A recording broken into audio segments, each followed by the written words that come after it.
2023 आहे ऐं सिंध जो जेको आहे सक़ाफ़त जो ॾींहुं आहे, अजरक टोपी जो ॾींहुं आहे।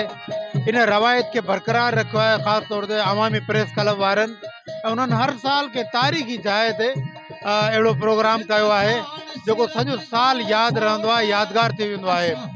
आउं सम्झां थो इन मौक़े ते पूरी सिंधी क़ौम सुजाॻ आहे, बाशऊर आहे, त इन मां फ़ाइदो वठी हू पंहिंजे हिकिड़ी नई सिंध लाइ कोशिशि कनि, पंहिंजी धरतीअ खे बचाइण लाइ कोशिशि कनि, तालीम खे वधाइण लाइ कोशिशि कनि।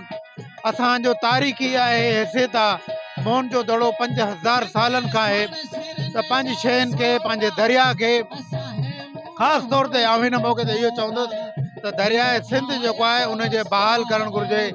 उन जेके डैम ऐं जेके रुकावट आहिनि उनखे टोड़जे, त इंडस डेल्टा में पाणी अचे। इंडस डेल्टा लखे माण्हू रहनि था, उहे बि ख़ुशहाल थियनि, आबाद थियनि। त मुंहिंजो इहो ई पैगाम आहे, मुतहद थियनि, अॻिते वधनि, नंढा नंढा इख़्तिलाफ़ ख़तमु करे ऐं पंहिंजी नई सिंध खे अॾण जी कोशिशि कनि। महिरबानी।